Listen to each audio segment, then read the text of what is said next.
किसी की हड्डी पड़ी हुई है, किसी जानवर के दांत तक पड़े हुए उसके। क्या देख लिया है? मेरा फोन ना गिर जाए। अब मैं इसकी शिकंजी बना रही हूँ यहाँ बैठ के।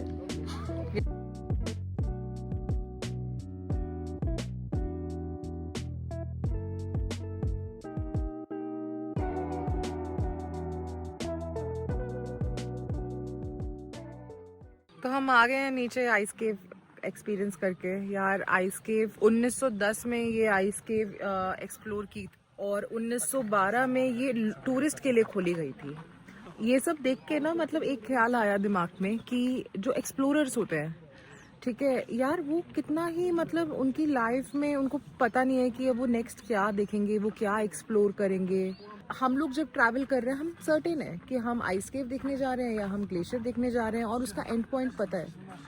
फॉर एन एक्सप्लोरर उसको उसका एंड पॉइंट नहीं पता। फॉर हिम और हर ईच स्टेप इज अननोन। तो जब अननोन एक्सप्लोर कर रहे हो उनको क्या ही फील होता होगा। वहाँ पर एक गेट भी था जो जहाँ से उन्होंने एक्सप्लोरर्स ने एंट्री करी थी, वो भी दिखाया, जो मेन एंट्री थी केव की। तो वो देख के भी ना बहुत ही थ्रिलिंग एक्सपीरियंस था ये। अब हम लोग आ गए हैं नीचे, जाएंगे मेमथ केव। यार मेमथ केव तो बंद है आज, एक्चुअली सीज़न का डे 1 है। हम लोग लकी थे कि हम सीज़न के डे 1 में ग्रुप में सबसे आगे खड़े होकर पूरा केव एक्सपीरियंस कर रहे हैं। बट सिंस सीज़न का ये डे 1 है तो मेमथ केव अभी खुली नहीं है। यहाँ पर मेरे सामने एक म्यूज़ियम है। हम लोग ये म्यूज़ियम एक्सप्लोर करेंगे और उसके बाद फिर हम सीधा अब टॉप पे ही जाएंगे। भाई साहब ये किसी की हड्डी पड़ी हुई है, किसी जानवर के दांत तक पड़े हुए हैं उसके। देखो दांत भी दिख रहे हैं। मैं ना आपको एक और चीज़ दिखाती हूँ। अभी हम एक्सप्लोरर्स के बारे में बात कर रहे थे ना भाई साहब, यहाँ पर एक चीज़ देखो। यहाँ पर म्यूज़ियम में एक्सप्लोरर्स की पिक्चर्स, उन्होंने जिस मग से जो भी पिया होगा पानी दारू जो भी पिया होगा, जो भी उन्होंने, उनका जो मग है वो भी है यहाँ पे। उनकी लैंप पड़ी हुई है।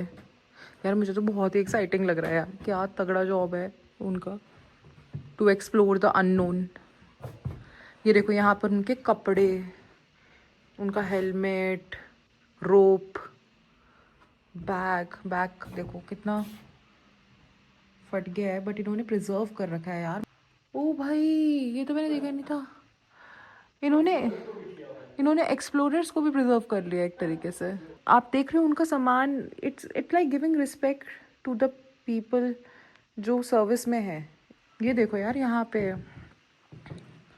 ये उनके लैम्प्स, जूते, बैग, उनकी स्टिक्स, बहुत ही एक्साइटिंग है यार। It's like paying them respect. उनके बारे में ये डिटेल्स भी दे रखी हैं। हाँ हम जरा से उसमें कि यार वाटरफॉल ढूंढ लिया हमने नया, उसमें खुश हो जाते हैं। असली एक्सप्लोरेशन तो यही लोग कर रहे हैं। अब चलते हैं यार, लेट ना हो जाए, क्योंकि यहाँ से जो लास्ट केबल कार नीचे की वो 5 बजे है। तो हमें आई थिंक ऑलमोस्ट 3 बजने वाले हैं। हमें ऊपर भी जाना है, ऊपर भी शायद हाइक है, वो भी करनी है। कहाँ से मिलेगी?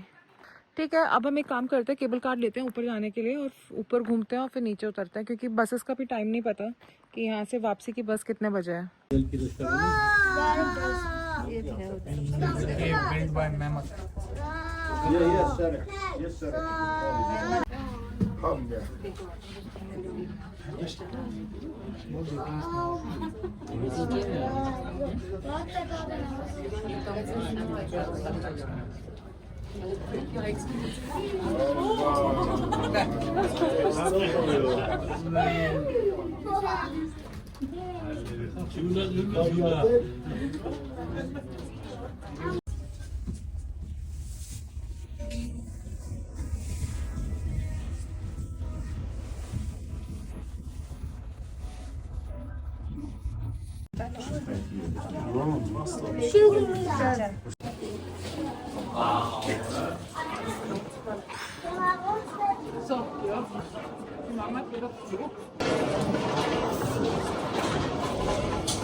क्या देख लिया है?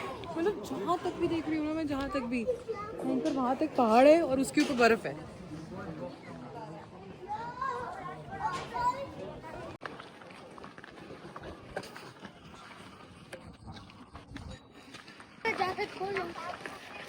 फाइव फिंगर्स इसी साइड है।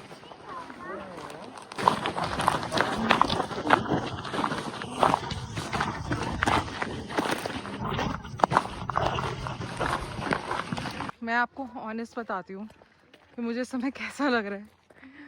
मुझे लग रहा है कि जैसे टीवी पे मून की पिक्चर्स आती है ना, हम मून पे ही हैं। मतलब मुझे पता था कि हम ऊपर जा रहे हैं, स्नो है, मैं आपको भी बता रही थी कि ऊपर जाएंगे स्नो मिलेगी, बट ऐसा नज़ारा होगा ना, ये मैंने नहीं सोचा था। एक्सपेक्ट नहीं किया, ये मैंने नहीं सोचा था। ये इवन हम जब इंसब्रुक के टॉप पे गए थे अश्नी, उससे भी ऊपर है। ये 2100 मीटर पे है। तो एक बार मैं चेक करूंगी कि इंसब्रुक टॉप का क्या हाइट था। है यार, क्या ही है यार ये, क्रेजी क्रेजी। और अभी ना हम जब टॉप पे आए तो हम फर्स्ट पॉइंट पे जा रहे हैं, फाइव फिंगर्स, जो यहाँ से 25 टू 30 मिनट्स का वॉक है। भाई सब क्या दिख रहा है यार यहाँ से, अलग ही नज़ारे हैं यार, बिल्कुल अलग नज़ारे हैं। एक तरफ देखो तो बिल्कुल स्नो नहीं है, और एक तरफ देखो तो स्नो ही स्नो है, और हवा की भी आवाज़ आ रही है।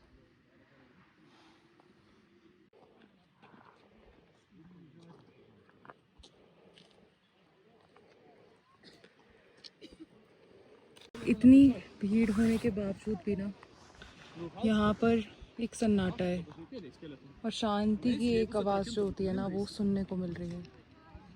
उधर देखो तो हल्का हल्का हाईस्टार्ट भी दिख रहा है, और यहाँ पे लोग हैं, शोर भी है, बट उसके साथ शांति भी है।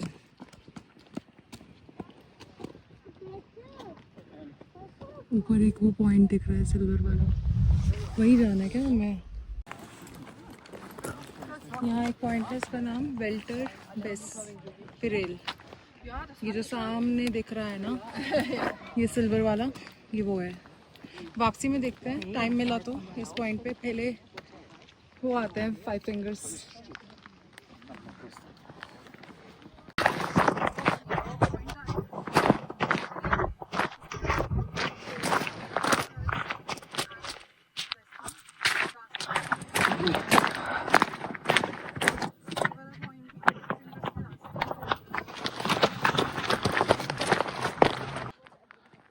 भाई बहुत ही खतरनाक व्यू है यार।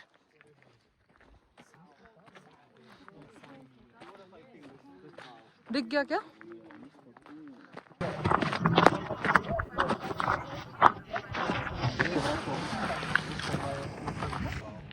मेरा फाइव फिंगर।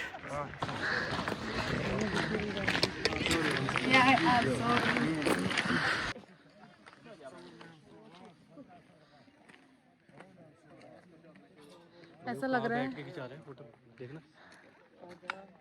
पागल हो गया वो यार। जो टीवी पे जो वॉलपेपर्स आते हैं, ऐसे ही तो होते हैं यार वो। जस्टिफाई नहीं हो रहा वीडियो में, बट भाई क्या लग रहा है यार ये। घूमते हैं, इसके बाद हमारे पास 1.5 घंटा रह गया है, हमें नीचे भी उतरना है लास्ट केबल कार के लिए। और ये है फाइव फिंगर्स। भाई खतरनाक भीड़ है यहाँ पे यार।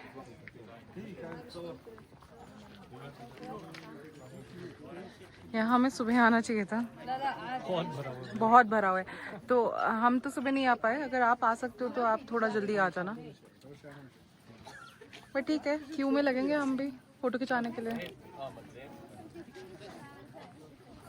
एक बहुत एक्साइटिंग चीज़ बताती हूँ फाइव फिंगर्स के बारे में।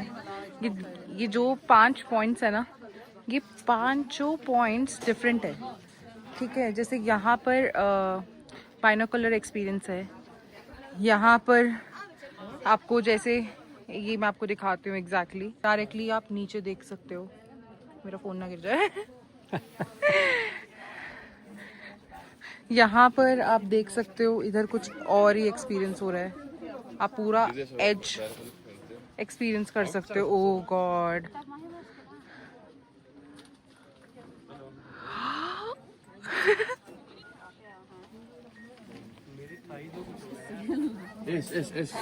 जब हम यहाँ आते हैं तो यहाँ पे क्लास एक्सपीरियंस है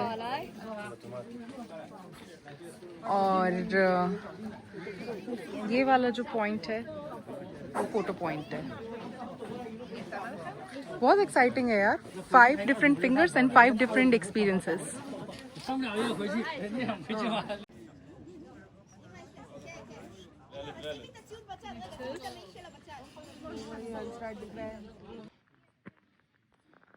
आप कहीं पे भी खड़े हो जाओ यहाँ पे यार, वो व्यू पॉइंट ही है। इस जगह आके कहीं पे भी खड़े हो जाओ आप। अब देखते हैं कि ऊपर से क्या बवाल है। एक चीज़ तो पक्की हो गई कि जब मैं नेक्स्ट टाइम ऑस्ट्रिया आऊँगी ना तो मैं पैराग्लाइडिंग पक्का करूँगी। मतलब अभी जो हम लोग फ़ोटोज़ वगैरह क्लिक करा रहे थे, वीडियोस बना रहे थे, तो देखा नीचे यार बढ़िया पैराग्लाइडिंग हो रही थी। कुछ कुछ मैंने कैप्चर करने की भी कोशिश करी। मतलब इस वैली व्यू के साथ अगर पैराग्लाइडिंग करने को मिल रहा है, क्या ही एक्सपीरियंस है। मैंने लाइफ में एक बार पहले पैराग्लाइडिंग की हुई है। मैंने आई थिंक वो मनाली के पास होलांग में की थी। उसका एक्सपीरियंस बहुत अच्छा था, बट एल्प्स में करने का तो नेक्स्ट लेवल ही रहेगा।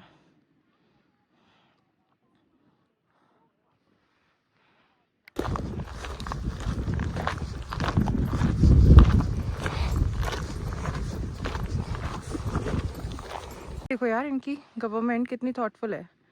क्या बढ़िया बेंचेस बना रखे हैं यार। हमारे यहाँ हम ट्रैकिंग करने जाते हैं इंडिया में, तो ये सब सहूलियत नहीं होती। मे बी इतना सोचा ही नहीं जाता कि ऐसा कुछ बनाए, इतना थॉट ही नहीं दिया जाता। पूरे रास्ते आप देखोगे आपको बेंचेस दिख जाएंगे।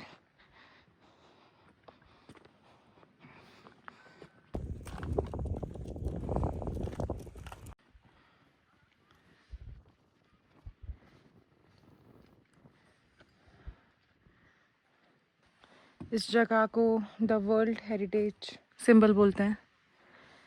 यहाँ पे हम देख रहे हैं कि अलग अलग जगहों के बारे में बताया हुआ है। जैसे प्राग यहाँ से 300 किलोमीटर है। Vulcan reason,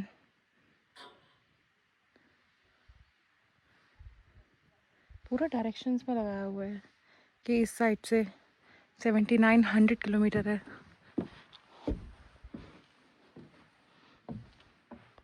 Sagarmatha national park,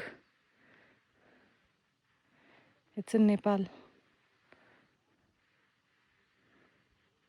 Sagarmatha को फोरहेड ऑफ द स्काई भी बोलते हैं। Wow, when you travel you get to learn so many things,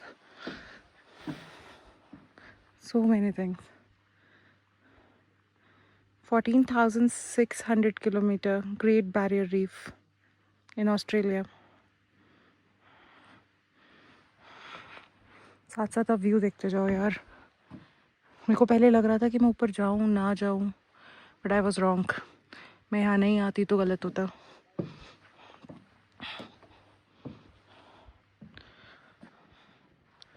Virunga national park in Congo. अभी मुझे कॉन्गो, हाँ, सरोस्की नेशनल पार्क में मुझे कॉन्गो से कोई मिला था, तभी कॉन्गो का नाम एकदम याद है मुझे। Drakensberg in South Africa, 1800 kilometers. And the view, which is amazing. यहाँ ना ज़्यादा बात भी करने का मन नहीं कर रहा क्योंकि इतनी शांति है। क्यों भंग करना। मैं आपको व्यू ही दिखाती हूँ बस अब।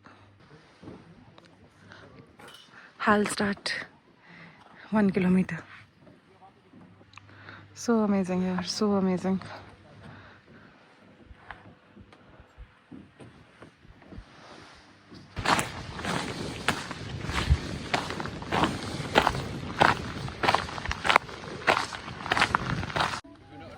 यहाँ पे सोडा मंगवाया था, मुझे लगा कुछ सॉल्टी होगा या सॉल्टी एंड शुगर कुछ तो होगा, कुछ भी नहीं था। अब मैं इसकी शिकंजी बना रही हूँ यहाँ बैठ के।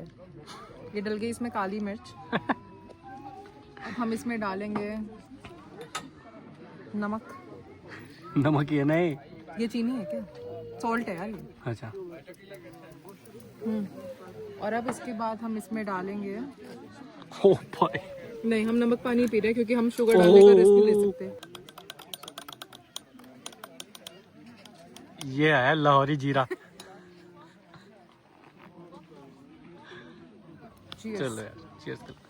चीयर्स। तो हम लोगों ने जब सब कुछ घूम लिया था उसके बाद हम नीचे आ गए थे, और नीचे जब हम आए तो मैंने आपको एंट्री के टाइम पे ही बताया था कि यहाँ पे एक रेस्टोरेंट है, तो वहाँ पे अपनी अपनी ड्रिंक्स ली हमने और ये रेस्टोरेंट का व्यू एंजॉय किया। मैंने आपको एक चीज़ दिखाती हूँ अभी, आप यहाँ से व्यू देखो, मतलब बहुत ही तगड़ा है। यहाँ का खाना मुझे थोड़ा सा एक्सपेंसिव लगा। यूजुअली जो हम लोग नीचे हालस्टार्ट में पे कर रहे थे उससे काफ़ी ज़्यादा यहाँ पर एक्सपेंसिव है। तो हम लोगों ने कुछ खाने का तो नहीं लिया क्योंकि इवेंचुअली आई थिंक 5 बजे के आसपास लास्ट जो यहाँ से केबल कार निकलती है उसका 5 बजे के आसपास का टाइम है। तो हमने सोचा कि हम बैक टू हालस्टार्ट जाके जो हमारी फेवरेट कबाब शॉप है हम वहीं पे अपने कबाब लेंगे, हालस्टार्ट लेक के साथ एंजॉय करेंगे, प्लस हालस्टार्ट में देखेंगे कुछ नया ढूंढने की कोशिश करेंगे।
तो आज मैंने आपको डार्कस्टाइन और क्रिपेनस्टाइन दिखाया एंड आई एम 100% श्योर दुनिया में कोई ऐसा हो ही नहीं सकता जिसको वो लोकेशन समझ ना आए। वो सुपर सुपर सुपर अमेजिंग थी। मुझे नहीं लगता कि दुनिया में इवन 1% लोग भी होंगे जो वहाँ पे गए होंगे, वहाँ बैठे होंगे, उन्होंने उन माउंटेन्स को एक्सपीरियंस किया होगा। तो वो जगह बहुत ही स्पेशल थी।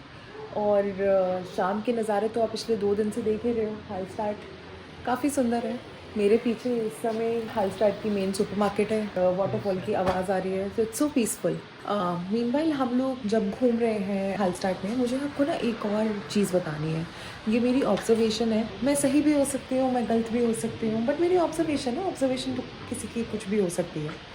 तो मैंने एक चीज़ नोटिस करी है यहाँ 3 दिनों में। अगर यहाँ पे 100 टूरिस्ट आता है ना, वो 100 में से जो 80 टूरिस्ट है वो या तो कोरियन है या चाइना से है या फिर जापानीज़, कहीं का भी हो सकता है, बट 80% टूरिस्ट वही है। और जो बाकी 20% टूरिस्ट बचता है वो 5% तो आप लगा लो, they are either South Indians और they are from western part of India.